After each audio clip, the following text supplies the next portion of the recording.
Hello, welcome to GameGazm. I'm Bren. I'm Jay. And today we're here to talk about Star Wars Battlefront. Yeah, we're going to find out if the Force is indeed strong with this one. Or will it be the Jar Jar Binks of the series? Oh, this I know like it.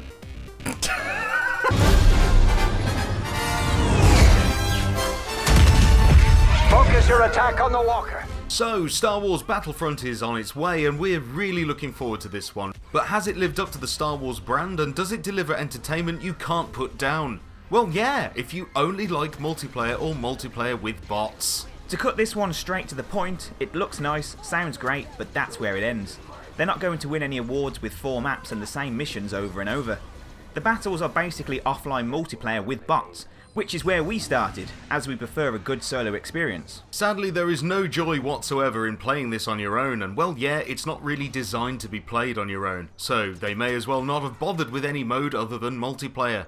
If you're not going to offer anything good for the solo experience, then just cut it out. It gets more enjoyable when playing with friends, and split-screen couch play is great. But if you want to get immersed into a good Star Wars game, then this is definitely not it. So how about the gameplay? Well, you shoot a lot of lasers, and you'll find pretty quickly that there isn't much difference in all the weapons apart from fire rate.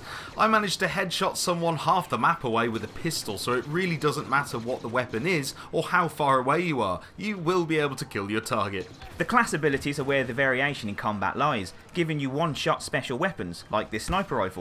It seems pretty pointless though to have a cooldown on a one-shot sniper. A rocket launcher makes sense, but a sniper? Well, whatever. Other abilities include personal shields, jetpacks, grenades, etc. and do add a lot of depth, but when it comes down to it, it's not going to pry you away from other great multiplayer style experiences to be had. The multiplayer modes are plentiful though, and it's obvious where all the effort has been focused. Level up, earn credits and unlock weapons. It's also worth noting that in the offline battle modes you will not level up at all, meaning it's only beneficial to play the multiplayer mode. Another sore point that basically says solo players need not bother buying this game. Offering your usual multiplayer games like capture the droid and help the walkers blow up the power stations on Hoth, etc., it's your standard affair and gets pretty dull after about 4 to 5 matches. Where it starts to stand out more is the dogfight style matches, where you take to the sky and have massive aerial battles. But the flight controls are like trying to steer a paper kite in a hurricane. The shooting on the vehicle weapons is naff and never feels like it's as cool as it should have been to have a dogfight in an X-Wing. Honestly, the Rogue Squadron games on the GameCube are vastly superior in the aerial fighting department. Bit of a shame, but a few tweaks on the controls here and there wouldn't go amiss. It's also worth noting that to play this game online, you require Xbox Live Gold or a PlayStation Plus account. This means that as well as purchasing the main game, you effectively have to pay a monthly or yearly subscription to get the most out of it. Then, when you add the cost of the season pass and all the future expansion packs, it quickly adds up. This wouldn't be as bad if the game was released at a discounted rate, as you're really only getting half a game, but to charge full price is a little bit too much. Now there's a lot of flack about resolution, and to be fair, on the PS4 it looks pretty damn nice, but the Xbox One sadly suffers badly from scenery popping and struggles along only managing to pump out 720p. We'll let you argue about that one in the comments below. Whereas most of the Xbox One versus PS4 graphic arguments barely show much difference in quality, the difference in this case is quite noticeable. Sorry Xbox users.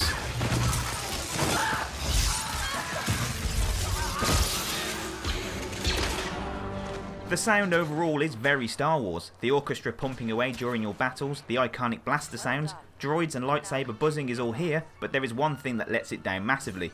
The terrible voice acting, and it really does want to piss on your Star Wars fan feels. The voice alike for Darth Vader is awful, and with a massive license such as Star Wars, you'd think you could get James Earl Jones to speak a few lines of dialogue, or even use some existing sound bites from the films. I don't see the need to not have the proper voice, as the replacement is just laughable. The rebels have established a base on the far side of our perimeter.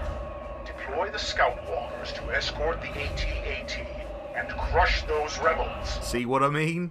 Despite the many flaws, the game's polish and presentation isn't going unnoticed, and it will be liked by many as much as it will be disliked by many, landing this with a GameGazm 7.3.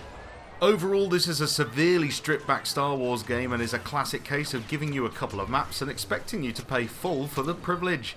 The season pass will undoubtedly add more to the game eventually, but good value for money this is not. Alright Yoda.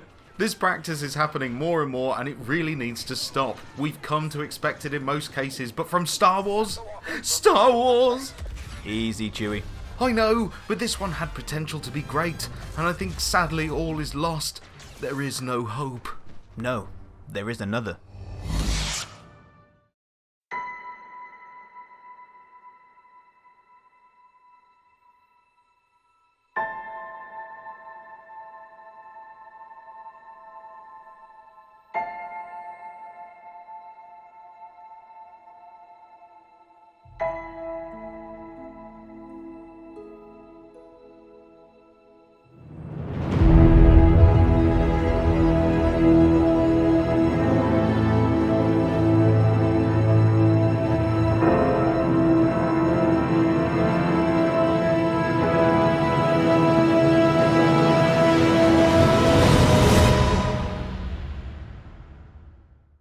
there we go, so that was Star Wars Battlefront. So, not a massive improvement on what we played in the beta, really. No, well, it's to be honest, it's exactly what I expected. It's a average multiplayer shooter with not many options, not many levels, and they're gonna add more in later than charge you money for it.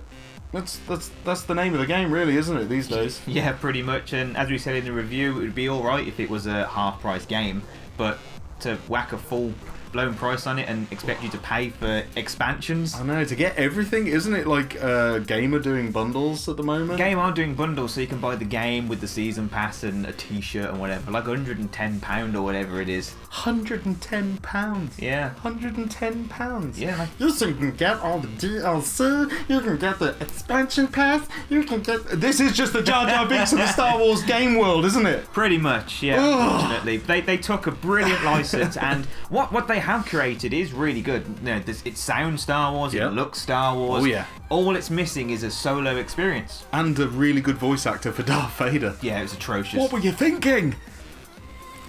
Just... No! Oh dear. Anyway, but yeah, it's Star Wars. You might like it. You might get a few hours of fun out of it, but I really wouldn't recommend spending a lot of money on it. I don't think it's worth it. It's not worth your hard-earned cash. No, there didn't seem a lot there. I mean, there's only four planets that feature varying maps for the different game modes, and it's just there's just not enough there really to keep you engaged. Especially for the solo player. If you want to just like sit down and just have a few blasts on it or whatever, there's just not enough there for you to play it alone. I know it's not designed to be played alone, but why would they give you an option to play it alone at all if it's not going to be good? That's my argument for that. Yeah. So, but yeah, anyway, that's all the time we've got for today. I hope you enjoyed the video. Don't forget to leave us a like and also subscribe for more cool stuff. I've been Bren. I've been Jay. And we've been GameGazm.